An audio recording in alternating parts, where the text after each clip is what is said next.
Good morning বন্ধুরা। সকাল এখন 7:30 বাজে। এখানে কালকে ঘুগনি করেছিলাম। ঘুগনির কড়াটা মেজে মাই নিচে রেখেছে, এটাকে তুলে রাখি। এখন এই কড়া দুটো এখানেই রাখছি, জানেন, যত্ন করে রাখি। যদি ভেঙে যায় না, আমার হার্ট অ্যাটাক হয়ে যাবে। আর এই দেখুন, অনেক দিন পরেই হাতাটা ব্যবহার করলাম। এই হাতা খুন্তি এগুলোকে না একটা সুন্দর করে কিছুতে মুড়িয়ে বা একটা প্যাকেটের মধ্যে বা একটা ভালো জায়গায় রাখতে হবে। নোংরা হয়ে যাচ্ছে সব, হাতা খুন্তি তো ব্যবহার হয় না। চলুন, আজকে সকালে রান্না বান্না হয়নি, আজকে বেলায় রান্না করব। বেলায় বলতে কি, সব জোগাড়জাটি করি। তন্ময় বলেছে বেলায় আসবে। আজকে আবার লোন আছে, মঙ্গলবার না, আজকে লোন আছে। আচ্ছা, আপনারা কমেন্টে বলতে পারবেন যে এইগুলো কি করে পরিষ্কার করা যায়? এই যে তেল চিটেগুলো, তারের জালি দিয়ে তো ঘষা যাচ্ছে না। একটুখানি ঘষেছিলাম, এই দেখুন ছালবাকড়া উঠে গেছে। এখন ফ্লিপকার্টে ভালোই সেল দিচ্ছে, জানেন, আপনারা কিনলে কিনতে পারেন, অনেক কমে দিচ্ছে। 3টে একসাথে, একটা ননস্টিক কড়া, একটা ফ্রাই প্যান আর একটা তাওয়া। আমি ভাবছি একটা অর্ডার দেবো। আর মাত্র 15 দিন সেলটা আছে। রাতের বাসনপত্র মা সব মেজে রেখেছিল, হয়ে গেছে। দেখুন, এই ওয়ার্ড্রপটা পুরো খালি। এখানে তো সেই জামা কাপড় রাখতাম, ওগুলো তো এখন ওই ওই ওই ওয়ার্ড্রপটাই হয়ে গেছে, যেটা ফ্লিপকার্ট থেকে কিনলাম। তো ভাবছি যেগুলো সব ননস্টিকের বাসনপত্র, কাঁচের যা হবে, এখানে সুন্দর করে সাজিয়ে রাখবো, বুঝলেন। এটা ফাঁকা হয়ে গেছে, ভালো করে মুছে ননস্টিকেরগুলো, তারপর অনেক কাপ টাপ যা আছে এখানে সুন্দর করে সাজিয়ে রাখবো। মানে থাকবেও ভালো জায়গায় আর ভাঙবেও না। চলুন এখন ঘরটা ঝাঁট দিয়ে মুছে নেব। চলুন হোটেলের জানলাটা খুলি। এই যে হোটেল ওপেন হলো, এখন চলবে 2টো অবধি। আজকে অনেক কাজ আছে। কিষানকে স্কুলে নিয়ে যেতে হবে, তারপরে বললাম না একটু ব্যাংকে কাজ আছে, যাব। তারপরে লোনে যাব, তারপরে রান্না আছে, মঙ্গলবার পুজো দিতে হবে, অনেক কাজ আছে। কে করবে? আমাকেই করতে হবে। আর ওদিকে রেশনের চালের ব্যাগটা 3 দিন যাবত এখানেই পড়ে আছে, এখনো অবধি তোলা হলো না, ভুলে যাচ্ছি। আজকে মঙ্গলবার, ঠাকুরের এখনো ফুল আনা হয়নি।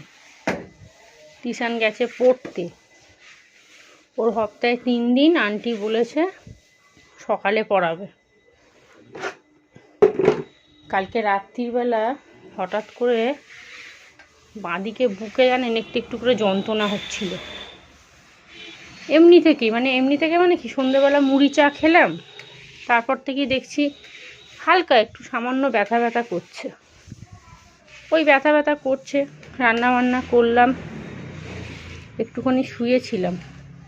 আর আমার বাবা ফোন করলে ফোন আর ছাড়বে না, বলে কথা বলেই যাবে, এই হয়েছে সেই হয়েছে, এই রান্না করেছিল তোর মা, এই বলেছিল। বাবার সাথে বকতে বকতেও রান্নাটা করতে কালকে অনেকটা দেরি হয়ে গেছে। তারপরে না দেখছি যখন রাত্রিরে খেয়ে দিয়ে শোবো, দেখছি বুকটা ভালোই ব্যথা করছে। আর তার মধ্যে কালকে তন্ময় রাত্রি 12:30 অবধি গেম খেলেছে।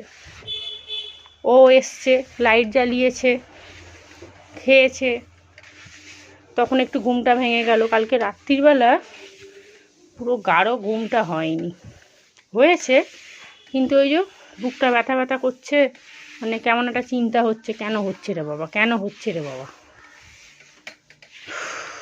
চলুন, এই ঘরটা মোছা হয়ে গেছে, ওই ঘরটা মুছে চা বসাই আগে। শীতকালে চা চা করে মনটা। লাইটটা বন্ধ করে দিই, শুয়ে আছে।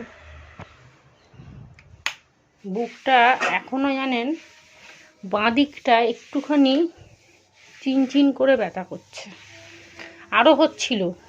সকালবেলা উঠে পেটটা খালি করে এলাম বাথরুমে গিয়ে, তখন থেকে দেখলাম অনেকটাই কমেছে। তখনই আমি বুঝলাম তার মানে গ্যাস থেকে হচ্ছে। এখন ভাবছি একটা গ্যাসের ট্যাবলেট খেয়ে নিই। তাও দেখুন, যেদিন বিরিয়ানি খেলাম সেদিন হলো না, আর যেদিনকে খেলাম না, কালকে কি খেলাম, ডাল ভাত আর ওই নিম পাতা দিয়ে ভাত খেলাম, আর 2টো পাঁপড় ভেজেছিলাম। গ্যাস থেকে না মানুষকে শেষ করে দেয় একবারে। আমার তো গ্যাস থেকেই সব হচ্ছে, এই ঘাড়ে ব্যথা, কোমরে ব্যথা, পিঠে ব্যথা, সব গ্যাস থেকে। ডাক্তার বলছে আপনার কোনো রোগ নেই। এদিকে চা বসিয়ে দিয়েছি, মাছটাও বের করে জলে ভিজিয়ে রাখলাম, আর এখানে কলিন দিয়ে মাইক্রোওভেনটা ভালো করে পরিষ্কার করে নিলাম। এইবার এই কভারটা দিয়ে দেবো। একটুখানি বড়, একটু মানে ভালোই বড়। কি বলুন তো, আন্দাজে কিনেছি তো, আমি বুঝতে পারিনি, সাইজটা দিইনি, মানে মোটামুটি হয়েই গেছে। এই দেখুন, পুরোটা ঢাকা পড়ে যায়, দেখছেন? আচ্ছা, এটা এইটারই তো নাকি ফ্রিজের? এই হ্যাঁ, তাই তো, এটা তো ফ্রিজের। আমি তাই বলি এত বড় কেন, এটা তো ফ্রিজের নিয়ে চলে এসেছি। মাইক্রোওভেনের কভারটা আমি পেলামই না খুঁজে, কোথায় রেখেছি আমার তো মনেই নেই। অথচ আমি ওই জায়গাটার মধ্যেই সব কভার টভার, তারপর জানলা দরজা পর্দা ওইখানটাতেই রেখেছি, ড্রেসিং টেবিলের নিচে। এখন এইটা থাক, কারণ কলিন দিয়ে মুছেছি তো, ফাঁকা পড়ে থাকলে না নোংরা হয়ে যাবে। কোথায় রেখেছি দেখি, এখন সব বার করে খুঁজতে গেলে না অনেক সময় লাগবে, আগে চা খেয়ে নি। এটা দিয়ে দিয়েছি। এটা সেই ওই কী বলে, বালিশের টাওয়াল, 2খানা কিনেছিলাম। কেউ বালিশে টাওয়াল দিলে কেউ শুতে চায় না, বলে কিনা কুটকুট করে, ফেলে দিয়েছে, ওই জন্য রেখে দিয়েছি। উঠবে তো 9:30। এখানে ভেটকি মাছের কাঁটা রান্না হবে, ধুয়ে চুবড়ির মধ্যে রেখেছি, জলটা ঝরে যাক। আর এদিকে চায়ের বাসন টাসন পড়ে গেছে, চালটা ভিজিয়ে রেখেছি। গেছিলাম একটু ব্যাংকে, এই সবে এলাম। তিশানের আজকে ব্রেকফাস্ট পাউরুটি, আর কাল রাত্রে ঘুগনি করেছিলাম, অনেকটা আছে। আমার তো খুব ভালো লাগে খেতে ঘুগনি দিয়ে পাউরুটি, কিন্তু খেতে পারবো না তো বাবা, খেলে এক্ষুনি বুক ফুক জ্বালা করবে, তাহলে আর স্কুলে যেতে পারবো না, আর ভেটকি মাছের কাঁটাও খেতে পারবো না। হ্যাঁ, এখনো বাসি বিছানা গোছানো হয়নি। তিশান পড়ে টরে এলো, তখন 8:45 বাজে। ও ব্রেকফাস্টটা খাক, আমি ততক্ষণ রেশনটা আবার লেখাতে যাব, রেশন লেখাতে হবে এই মাসের। এদিকে বাসি বিছানাটা গুছিয়ে নিলাম, তিশানের ব্যাগ গুছিয়ে নিয়েছে। টিফিন বলতে আজকে জ্যাম পাউরুটি দেবো। আমার ব্রেকফাস্ট এখানে 3 পিস পাউরুটি আর লিকার চা নিয়েছি। মাথাটা খুব ব্যথা করছে, শরীরে না কেমন একটা যেন অস্বস্তি হচ্ছে যেন। এটা খাই, যদি মনে হয় একটা প্যারাসিটামল খেতে হবে তাহলে খাবো, না হলে খাবো না। এখানে 3 পিস পাউরুটি জ্যাম দিয়ে ও নিজেই করে নিয়েছে, আমি একটু সেঁকে দিলাম। চলুন দিয়ে দিই, এটাই আজকের ওর স্কুলের টিফিন। আজকে আর কিছু করে দিলাম না। এখানে জল গরম বসিয়ে দিয়েছি, স্নান করবে। আর ঘুগনিটা কিছুটা খায়নি, ওর নাকি ঘুগনি দিয়ে পাউরুটি খেতে ভালো লাগছে না, কি জানি বাবা। ঘুগনি পাউরুটি তো মানে ব্রেকফাস্ট হচ্ছে একটা বিশাল ব্যাপার। চলুন টিফিনটা ঢুকিয়ে দিই ব্যাগের মধ্যে, জলটা নিয়ে নেবে। সামনে দিয়ে দিলাম।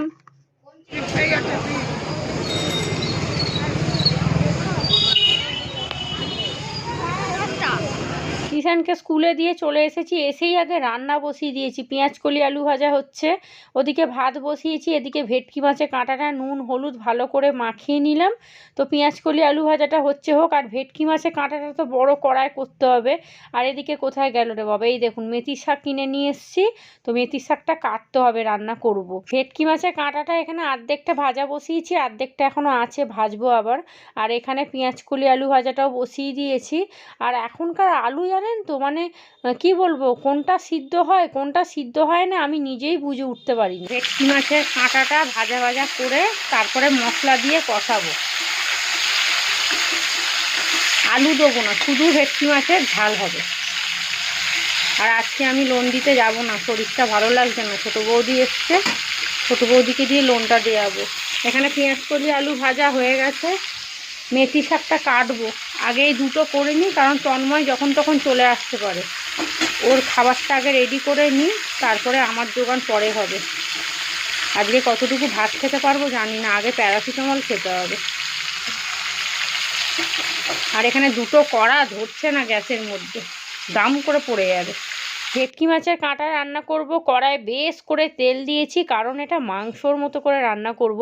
পেঁয়াজ কুচিটাও কিন্তু বেশ পরিমাণে অনেকটা দিয়েছি, কাঁটাটাও এক থালার মতো প্রায় আছে। তো মানে মশলাপাতি একটু বেশি দিলে না এই রান্নাটা খেতে খুব টেস্ট হয়, মাংসর মতো করেই রান্না করতে হয়। তো এখানে পেঁয়াজটা একটু ভাজা ভাজা করে নিচ্ছি, পেঁয়াজটা একটু ভাজা ভাজা করে নিয়েছি। এরপরে কিন্তু টমেটোটা দিয়ে দিলাম, টমেটোটা দিয়ে একটুখানি ভাজা ভাজা করবো যাতে টমেটোটা যাতে গলে যায়। তো টমেটোটা একটুখানি গলে গেছে, পেঁয়াজটা ভাজা হয়ে গেছে। এরপরে দিয়ে দিলাম আদা রসুন বাটা, আর মশলা একটু বেশিই দেবো কারণ মাছের পরিমাণটা একটু বেশিই আছে। এখানে দিয়ে দিলাম 2 চামচের মতো হলুদ গুঁড়ো, তারপরে দিলাম একটু গুঁড়ো লঙ্কা। তো কাশ্মীরি লঙ্কাটা দেবো একটু পরে দেবো, গুঁড়ো লঙ্কাটা একটু মানে পরিমাণে বেশিই দিলাম, কারণ এই মাথার ঝালটা না ঝাল ঝাল হলে তবে খেতে ভালো লাগে। এবার দিলাম কাশ্মীরি লঙ্কা, 2টো কাঁচা লঙ্কা দিয়ে দিলাম ভেঙে। এবার মশলাটা ভালো করে কষাবো। এদিকে ভাতটাও হয়ে গেছে, উবুর করব, পেঁয়াজ কলি আলু ভাজা হয়ে গেছে। এই মশলাটা এখন অনেকক্ষণ ধরে কষতে হবে, বুঝছেন, না হলে খেতে বিচ্ছিরি লাগবে। আমার মা এত সুন্দর রান্না করেছিল, আমি যে গেছিলাম, দুর্দান্ত রান্না করেছিল, দুর্দান্ত। তবে আমার মা মশলা বেটে করেছিল, বৌদিকে দেখলাম আদা রসুন পেঁয়াজ টমেটো সব বেটে করে দিয়েছিল। আর আমরা কুড়ে মহিলা, বাবা শিল্পেতে মশলা বাটবো, মিক্সিটা টুক করে ঘুরিয়ে দেবো, মশলা হয়ে যাবে। চলুন এটা একটুখানি ভাজা ভাজা হোক, আবার বেশি নাড়াচাড়া করলে না তেঁতো হয়ে যাবে। আর এখানে মেথির শাক ভাজবো, বেগুন কেটে নিয়েছি, একটু আলু দেবো আজকে। আমি তো মাছের কাঁটা খাবো কিন্তু খুব পরিমাণে অল্প খাবো। এখানে এক বেসিন বাসন পড়ে আছে। ভেটকি মাছের কাঁটাটা এখানে ভালো করে কষিয়ে নিয়েছি, এইবারে দিয়ে দিচ্ছি জল। তবে জানেন তো ভেটকি মাছের কাঁটা না একটু শুকনো শুকনো করে করলে খেতে ভালো লাগে, কিন্তু আমাদের বাড়িতে তো খাবে না। তন্ময়ের তো একটুখানি মানে কি বলবো, মাছের ঝাল না হলে ওরা আবার ঠিক পোষায় না। আমাকে বলেছে ভাতে যাতে মেখে খেতে পারি সেরমভাবে করবে, তাই জন্য একটু পরিমাণে জল দিলাম। তবে আমার মা যে করে না একদম শুকনো শুকনো করে করে, জানেন খেতে খুব সুন্দর হয়। যাই হোক চলুন এখানে ঢাকা দিয়ে দিই। এখানে মাছের কাঁটা ভেটকি মাছের কাঁটা এখানে জল দিয়ে দিয়েছি, তবে এতটা রাখবো না, কালারটা দেখেছেন দুর্দান্ত হয়েছে।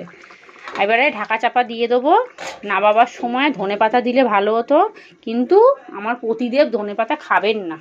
তন্ময় এক্ষুনি ফোন করেছিল, কি গো রান্না হয়েছে? আমি 12:30 করে যাব, দেখছেন আমি ওই জন্যই আগে ওর রান্নাগুলো করে নিয়েছি। এইবারে ওই কড়াটার মধ্যে মেথি শাকটা আস্তে আস্তে করি, অসুবিধা নেই। এখানে আলু বেগুনটা আগে ভেজে নিয়েছি, 5 ফোড়ন আর শুকনো লঙ্কা ফোড়ন দিয়ে এবারে শাকটা দিয়ে দিলাম। শাকটা দিয়ে একটু নাড়াচাড়া করবো, করে ঢাকা দিয়ে দেবো, ব্যাস মাখা মাখা করে নামিয়ে দেবো।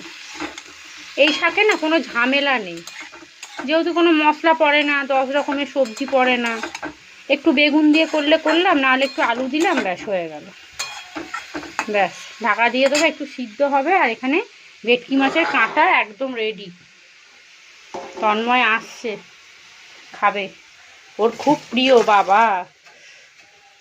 অনেকে আবার ঘেন্না করে এই ভেটকি মাছের কাঁটা, সে যাই হোক, যার যেমন।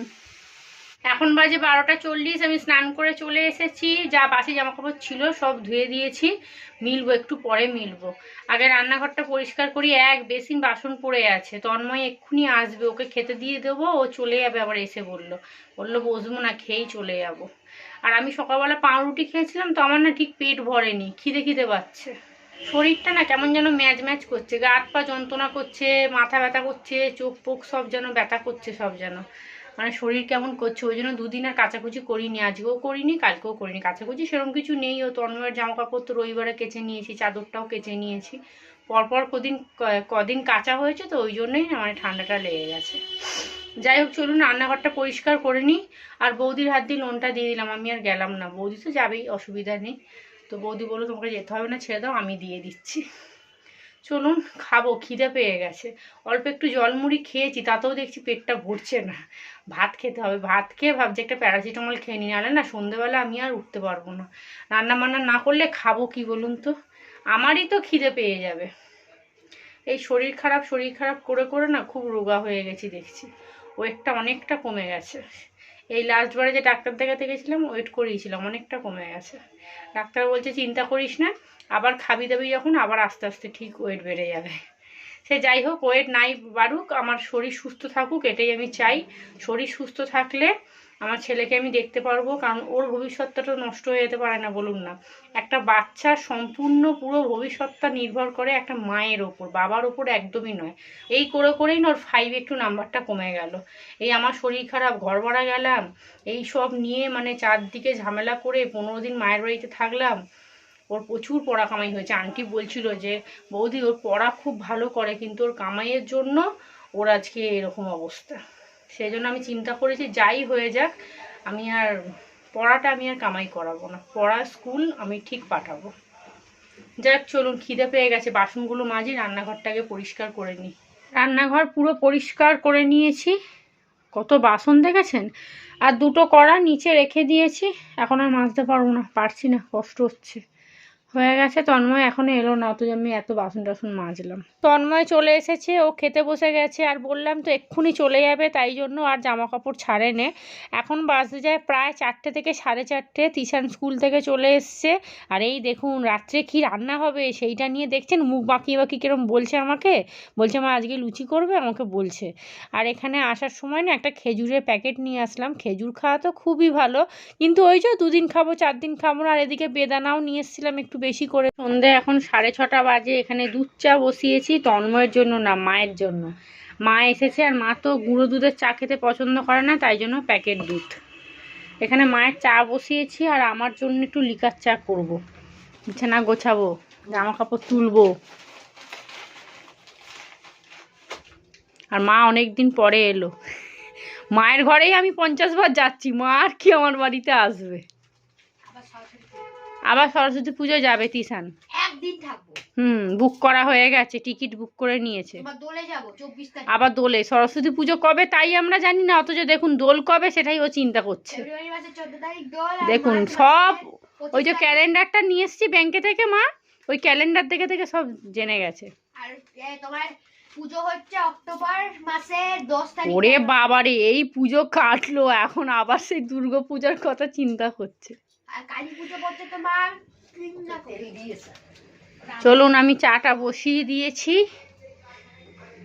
মা চা খেয়ে যাবে হচ্ছে একটু বাজারে। তন্ময় এখনো আসেনি, বাসনপত্র সব পড়েই আছে, একটু শুয়েছিলাম স্কুল থেকে এসে। আর আজকে সব থেকে ভালো খবর হচ্ছে ভিডিও তাড়াতাড়ি আপলোড করে দিয়েছি, টাইম মতো পাবলিক করে দেবো।